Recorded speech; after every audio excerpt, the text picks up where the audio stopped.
लोक आहेत ते व्यवस्थितच आले पाहिजेत आणि पोलिसांच्या पेक्षा तुम्ही असे जे समाजकंटक आतमध्ये येतील त्यांना तुम्हीच सेग्रिगेट केलं पाहिजे आणि त्यावेळेस पोलिसांची मदत घेणं आवश्यक आहे.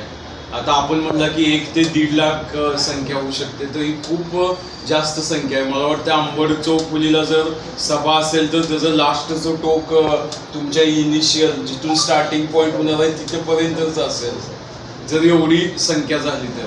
मग अशा वेळेस तुमचं पण नियंत्रण राहणार नाही आणि कुणाचंच नाही. तर तुम्ही सुद्धा तुमचा तो मोर्चाचा जो भाग आहे म्हणजे मिडल पॉइंट असेल, एंड पॉइंट असेल आणि उजवी डावी बाजू, तर अशा वेळेस तुमचे जे स्वयंसेवक आहेत आम्ही पोलिसांचा बंदोबस्त ठेवूच आणि असं यशस्वी मोर्चामध्ये 100% कोणतरी गालबोट लावण्याचा प्रयत्न हा करणारच. म्हणजे आपण ऑलवेज थिंक वर्स्ट, म्हणजे काय ते होणार अशा अनुषंगाने तयारी केली तरच तो व्यवस्थित होऊ शकतो. म्हणून तुम्ही पण आता प्रसार करताना या नियमांची तुम्ही जे काही सोशल मीडिया असेल किंवा तुमचा अजून कन्वे करायचा मेसेज असेल हे दिलं पाहिजे. आणि पोलिसांच्या तर्फे जे पार्किंग व्यवस्था आहे, बंदोबस्त आहे, स्टेजच्या इथला आहे, त्यामध्ये आम्ही पूर्ण CCTV जिथं शक्य आहे ते लावणार आहे, व्हिडिओ कॅमेरा ठेवणार आहे, ड्रोन ठेवणार आहे. त्यामुळे तुमची जे काय मुवमेंट असेल ते आमच्याकडे पूर्ण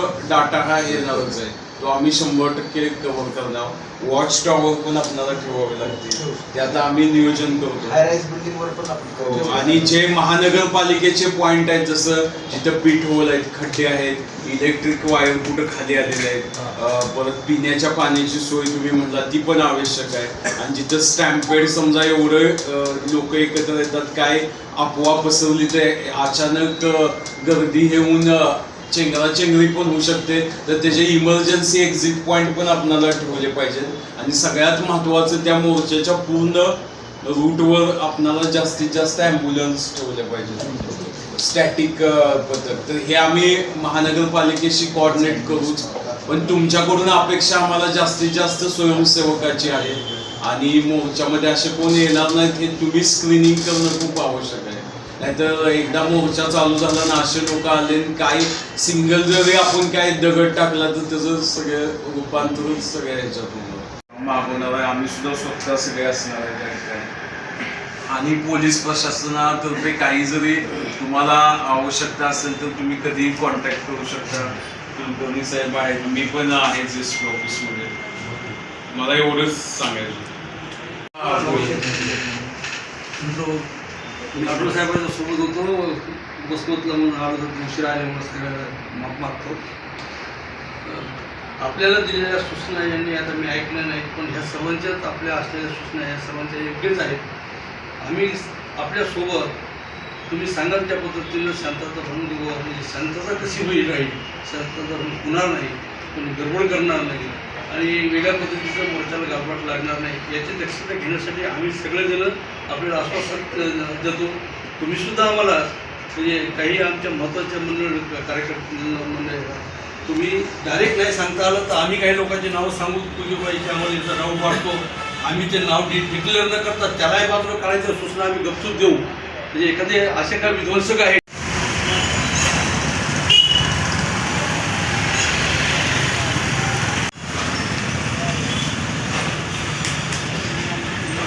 अधिकारी आपल्या समक्ष आहेत आणि आपण हे सर्व समाजातील प्रतिष्ठित त्याचप्रमाणे जनमानसात प्रभाव असणारे नेते आहात.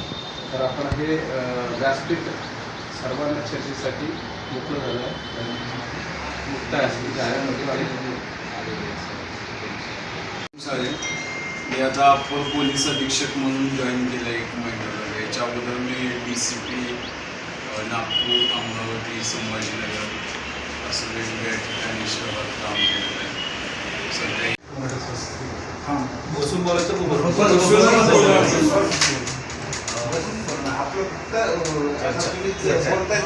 सांगा की आपला रूट वगैरे काय आहे तसं माहिती. उपस्थित आपण सर्व आयोजन केलेलं आणि मोर्चा मोठ्या प्रमाणात व्हावा अशी समाजाची आमच्या सगळ्यांची इच्छा आहे.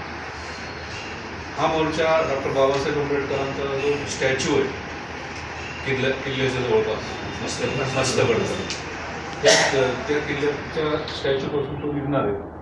मार्ग शनी मंदिर रोड, उड्डाणपूल आणि समोर आंबट चौफुलीच्या संस्कृती एवढ्या जागेत हा मोर्चा राहील.